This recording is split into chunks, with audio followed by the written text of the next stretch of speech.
ไปหาราแอฟริกาเขาก็เตะหนีจากแถวซาฮาราแถวนั้นเขาเตะหนีฝรั่งนะเขาบอกเอาพวกแอฟริกาเขาเบื่อปานพี่สังพุนอ่ะอันนี้พี่น้องต้องเบิ่งเด้อข้าพเจ้าเบิ่งเบิดบางมักกระร่งให้50,000 บิลเลียนยูโรให้ประเทศแอฟริกาเขาก็บ่สนเห็นบ่พอเขาเจ็บหนักเด้คนแอฟริกาเขาเจ็บหนักได้พี่น้องอันนี้แหละมันจะด่าแต่อเมริกาให้ด่าแต่อเมริกานะอเมริกาบ่ได้เอาอย่างเจ้าใดเนื้อเมืองลาวอเมริกาบ่ได้เคยเอาอย่างเด้อพี่น้องเด้อมีแต่มันเอาให้เด้ออเมริกาเด้อบางคนหากินน้ำระเบิดก็บอกต้องรุ่นหากินน้ำระเบิดเนี่ยนะที่จริงแล้วเขาทิ่มระเบิดใส่แก้วเขามาลูกล้านลาวคันทิ่มใส่หัวคนลาวมันตายเบิดแล้วคนลาว3 ล้านน่ะบ่ได้ทิ่มใส่หัวคนลาวแต่ทึกบอกคนลาวตายทึกคนลาวที่เล่นไปน้ำพวกแก้วมันทึกมันตายอันนั้นแม้จะไปเป็นพวกคอมมิวนิสต์น่ะทิ่มใส่ก็คือกันกับกูมือนี่แล้วคนลาวไปตายอยู่ยูเครนน่ะแล้วจะไปเครียดยูเครนว่าเขาทิ่มระเบิดใส่เจ้าวะไปด่ายูเครนวะเจ้าไปเล่นไปตายอยู่บ้านเขาจะเล่นไปละเมิดอธิปไตยของเขากับแบบเดียวคือพวกลาวแดงไปเอาคอมมิวนิสต์เอาแก้วเอาเจกเอารัสเซียมาละเมิดอธิปไตยของลาวเขาทิ่มระเบิดใส่หัวอันนั้นแหละแบบเดียวกันอันนี้คือการยูเครนทิ่มระเบิดใส่หัวนั่นโมเมนโทษยูเครนไหนแม่รัสเซียไปละเมิดเขาไหนเห็นบ่ล่ะเข้าใจแล้วบ่ลูกหลานลาวอยู่ในประเทศนั่นน่ะอันนี้กระดาษบิการได้กระดาษลาวนอกบุจักขี้จักแดนพี่สังโอ้ยคันสิว่างูปัดลาวดับกันเนาะ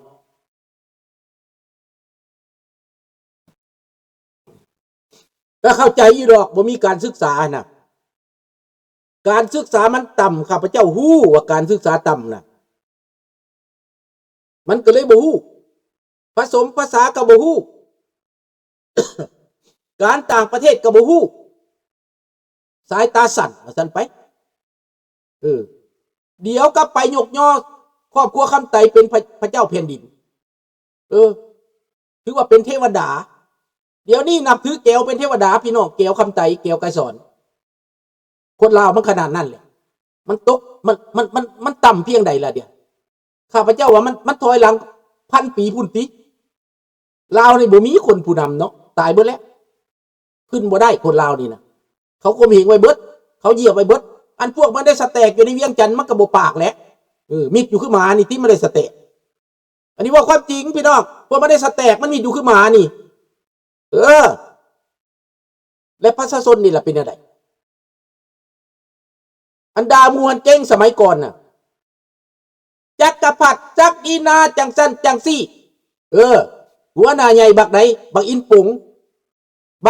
หัวหน้าลิเซ่นะบักอาปาเซ่นั่นน่ะได้ประโยชน์มิดปันหมาเดี๋ยวนี้บักอินปุ๋งหั่นน่ะบักแสนคำเดี๋ยวไปใส่บักเวทนี่มึงไปใส่มึงอยู่เยอรมันบักหมู่กูนี่น่ะบักเซียวนี่น่ะเดี๋ยวนี้มึงมิดเป็นบ่ล่ะมึงมิดปันหมาแต่กี้มึงไล่ผู้นั้นไล่ผู้นี้ด่าผู้นั้นด่าผู้นี้เดี๋ยวนี้มึงเป็นอะไรมึงเป็นบ้าแล้วบอกไปถามมันเด้อถามบักเวทครับมันหมู่ของข้าพเจ้านี่เตี้ยวของข้าพเจ้านี่แหละด่ามันแน่เป็นหยัง1975ตั้งแต่73ปุ่นมันเกินไว้ด่าผู้นั้นด่าผู้นี้ผู้นั้นบ่ดีผู้นี้บ่ดีผู้นั้นไปซักดีหน้าผู้นั้นผู้นี้มันซี่ไปมือไปเบิดใส่เบิดเดี๋ยวนี้มันมีปันหมามันเอาไผมันเอาโจรมาครองเมืองแล้วมันมีปันหมามึงออกมาเด้อมึงออกมามึงอย่าสิเฮ็ดไปนั่งทำบอก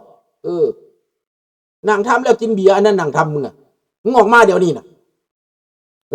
มือหนึ่งกูไปหามึงได้เสียวมึงฟังกูอยู่บ่ตายแล้วบ่อินปงอินแปลงตายแล้วอินปงตายแล้วเนาะบักอินแปลงหนึ่งผู้หนึ่งอีกขนาดบักอันนั้นก็ตายแล้วนี่บักกันขโมยนี่ก็ตายแล้วแต่เบนบอกหรือว่ายังบอกเป็นเครื่องมือเขาเบิดพวกนี้นะทอนเป็นเครื่องมือแม่นพวกนี้ล่ะไปเอาเขาเข้ามาเอาหมามานั่งเมืองเอาหน้ามาพวกหน้าม้าลัทธิหน้าม้ามานั่งเมืองมาแล้วมันกัดพี่น้องประชาชนคนลาวบาดนี้เห็นบ่ล่ะ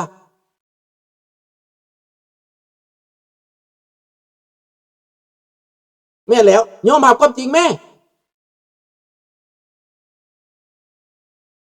ข้าพระเจ้าสิบอกให้ข้าพระเจ้านี่ในเวลานั้นน่ะเสี่ยวข้าพระเจ้าบอกเวทนี่นะมันออกไปประท้วงน่ะเปล่าด่าผู้นั้นด่าผู้นี้เอาการเมือง18ก่อมาอ้างข้าพระเจ้ามันไปไล่ผู้นั้นไล่ผู้นี้แหละมันก็มาข้าพระเจ้าก็บ่ได้ว่าหยังก็หมู่กันเรียนหนังสือนำกันเรียนลิเซ่นำกันเด้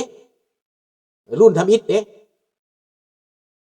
มันไปว่าเมื่อยแล้วมันมามันก็มากินข้าวอยู่น้ำข้าพระเจ้านั่นแหละมาอยู่น้ำข้าพระเจ้านั่นแหละเมียกกมันกับนางกิ่งแก้วอยู่คนดงเห็นนั่นเด้มันมีลูกผู้นึงนางกิ่งแก้วอันนั้นเมียกกมันเอาพ่อมเดียวกับข้าพเจ้าแล้วนะปีเดียวกันแหละเห็นบอกเวทคำนะอันนี้แหละให้หู้จักความจริงพี่น้องขันอยากหู้จักความจริงไปถามมันเบิดเป็นมันนั่นแหละสาเหตุใดมันจะไปเห่อเอาเขาเข้ามาสาเหตุใดมันจะโจมตีเจ้าโจมตีนายรายงานผู้นั้นรายงานผู้นี้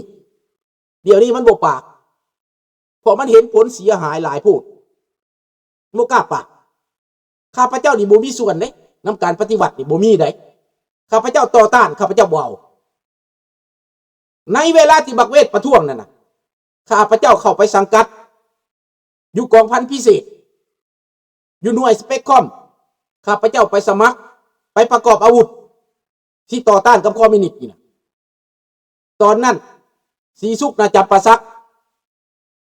รวบรวมกันแต่ว่าถึกส่วนผู้มาปราบถึกส่วนผู้มาด่าดังนั้นสีสุกจึงตัดสินใจหนีได้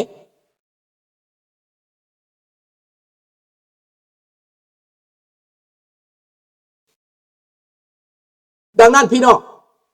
ข้าพเจ้านี่บ่ได้พร้อมจักดีพวกมาเฮ็ดพวกตาบนี่นะข้าพเจ้าบ่มักหน้าบ่มักตาบ่มักวิธีบ่มักระบอบบ่มักลัทธิเห็นบ่ล่ะในที่สุดข้าพเจ้าคิดว่าเฮาบ่มักก็ต้องอดเอาเฮายังหักลูกหักเต้าหักครอบครัวบ่ปากมิดนาทีสุดท้าย1976มันขู่ข้าพเจ้าได้พวกนี้นะจะเว้าคือได้ฟังหน่อยหนึ่งเนาะสหายสิไปหรือสิอยู่มันว่าตอนนั้นยังผมยาวอยู่ได้ยังบ่ยอมตัดได้76ได้เฮายังให้โอกาสสหายอยู่มันว่าเอ้าให้โอกาสแนวใดข่อยคือบ่ได้ไปเฮ็ดหยังบาดนี้อ้ายท่องสาแล้วล่ะวะกับอ้ายบุญทอดแล้วล่ะวะเราตายอันที่เขาเอาระเบิดโยนใส่มุ้งเราแหละตายกับเมียผัวตายผัวตายนะแล้วว่าน้องอ้ายสิบอกให้น้องฮู้เด้อว่าซั่นคันสิอยู่นำระบอบการปฏิวัติน้องต้องปฏิบัติตามได้ว่าซั่นปฏิบัติแนวใดก็เป็นคนธรรมดามันบ่แม่นแนวนั้นเด้น้องเอ้ยมีแม่นแนวนั้นไดเอ็ดเด้อเพิ่นเอ็ดเด้อก็ต้องเอ็ดนำเด้เฮาอยู่ละล่านี่ก็ผิดว่ะผิดเราว่าผิดได้เราอ่ะ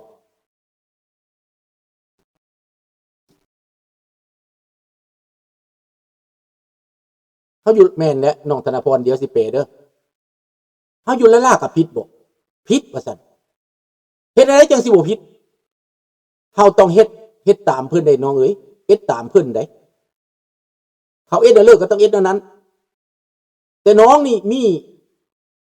ว่าจังนี้สบายดีจ้าดิสตา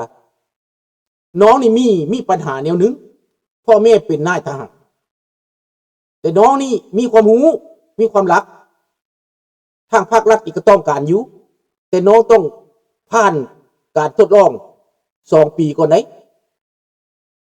ได้เลยต้องอดทุกข์อดยาก2 ปีต้องผ่านการทดลองของเพิ่นก่อนว่าซั่นได้เลยต้องตัดผมแล้วก็ปรับทัศนคติเห็นการเมืองยากบ่เห็นมีได้ยากดอกเห็นต้องปรับตัวการไปกันมากันนุ่งกันถือกันกินกันปากกันเว้าอินเด้อ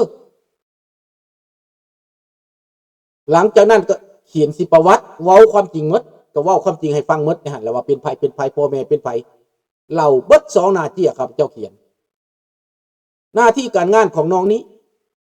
บ่ได้เอ็ดตามความรู้ใดต้องเอ็ดแต่พื้นฐานมาว่าซั่น แต่พื้นฐานมาบ่เลยทางภาครัฐที่แต่งให้น้องไปกำไปไอเลงเป็นหัวหน้าไอเลง2 ปีโอ้เป็นไอเลี้ยงเป็นอะไรไปเป็นไอเลี้ยงเป็นผู้คุ้มขั้วกินเลี้ยงกองทหารเลี้ยงคนเจ็บเลี้ยงคนในโรงพยาบาลไปเป็นหัวหน้าคุมอาหารการกินเห็ดเวียกอยู่หัน2 ปีและเครื่องนุ่งของถือนี้เขาจะให้ปีหนึ่ง2 ชุดเกิบหมวกเบิกเป็นเครื่องทหารเบิดเอามาให้หมวกแงบเบิดมาให้โอ้ยสินุ่งบ่นุ่งก็ตายคักจำเป็นต้องนุ่งแล้วไปเห็ดเวียกมันก็ขาดข้าแล้วก้นขาดตาบขานาผลังเลย2 ชุดต่อปีเนาะเอาไปเห็ดเวียกเนาะเห็ดกับยูหันออกงานกับยูหันแม่ยังกับยูหันเบิดจนก้นขาดและส่งนะเลยไอ้ต้องสาแล้วเลยอีตนแล้วไอ้มีอยู่2 ชุดให้น้องตื่มอีกเด้อมาให้น้องเอามาให้2 ชุดเอามาเปลี่ยนเป็น4 ชุด2 ปี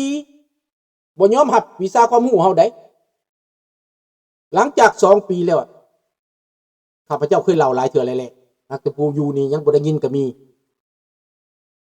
เดี๋ยวนี้ทางภาครัฐนี่ให้เจ้าไปเป็นไปเฮียนแล้ว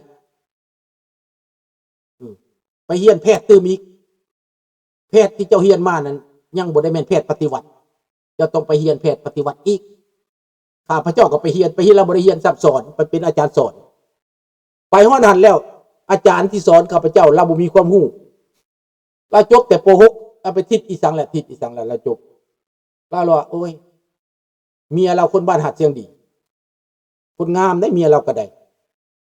บ้านพี่น้องข้าพเจ้าเนี่ยข้าพเจ้าเราไปถามแล้วเป็นพี่น้องข้าพเจ้าซ้ำอีกแล้วไอ้เจ้าบ่ต้องมาเป็นนักเฮ็ดดอกเจ้าเป็นอาจารย์สอนซะว่าซั่นให้เจ้าสอนเด้อข้าพเจ้าก็ไปเป็นอาจารย์สอนจบหลักสูตรออกมาก็มาเป็นหัวหน้าเป็นรองแผนกภายนอกมาอยู่ห้องผ่าตัด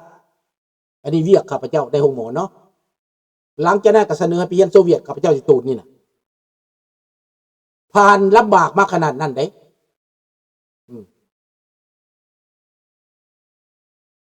ลำบากมาที่สุดเด้น้องธนพรว่า Les témoignages des habitants d'Isan et toute la Thaïlande révèlent que la propagande communiste est truffée de mensonges. Ceux qui ont vécu cette expérience devraient être vigilants, se méfier de ce groupe. มันมาแบบนี้น้องธนพรมันไปปลุกระดมจิตใจเก่าพวกที่เขาบ่ได้รับความเป็นธรรมหั่นน่ะเพราะว่าในปัจจุบันนี้ก็บ่ได้รับความเป็นธรรมเหมือนกันเด้อน้องธนพรด้านการเมืองเสียว่าให้ฟังมันมีเสื้อแดงเสื้อเหลืองมันระหว่างกับเสื้อแดงเสื้อเหลืองนี่ฟันกันอยู่แล้วกับรัฐบาลเหตุรัฐประหาร 2-3 ครั้งนี่นะตัวนี้แหละที่ผลักดันในคนพวกนี้กลับเข้าไปอยู่ป่ากลับคืนความคิดไปอยู่ป่าแม่นตัวนี้น้องธนพรเฮาบ่จักว่าเพิ่นสิแก้แนวใดแต่อันนี้เป็นความจริงที่น้องได้รับมาเด้อที่ได้รับมาจากเมืองลาวได้รับมาจากพวกอยู่ป่าได้รับมาจากคนที่เป็นนะเขาว่ามันเป็นแนวนี้เขาบ่ได้รับความเป็นธรรมอำนาจในกรุงเทพเขาก็บ่ได้อำนาจในกรุงเทพมันเปลี่ยนมือด้วยศาลบ่แม่นเปลี่ยนมือด้วยประชาชนเด้เปลี่ยนมือด้วยศาลตัวนี้เขาบ่มักเขาจะกลับขึ้นไปป่าเขาอยากล้มอำนาจใหม่อันนี้น้องอ้ายได้ยินมาแบบนั้นดังนั้นน้องสิไปต่อได้ก็สุดแล้วแต่เครื่องมือที่อ้ายได้ยินมานี้อ้ายสิมามอบให้คนไทยได้ฟังแล้วคนไทยเอาไปเฮ็ดต่อไปคิดต่อไปค้นคว้าต่ออ้ายได้ข้อมูลมาแบบนี้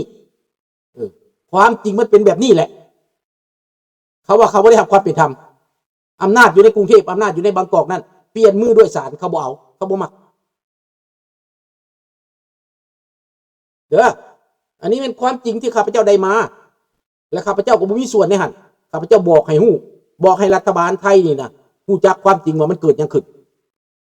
รัฐบาลไทยอยู่กรุงเทพอาจจะได้เห็นแต่กรุงเทพนั่นแหละเห็นแต่โต๊ะตั้งเห็นแต่รถไฟนั่นแหละแต่ว่าทางนอกนะตำรวจทหารเขาก็ฮู้เขาอยู่นำกันในตำรวจทหารน่ะแล้วเพื่อความอยู่รอดของเขาเพื่อบ่มีอันตรายเขาก็เฮ็ดตามบ่ฮู้บ่ซี่ไปนั่นแหละ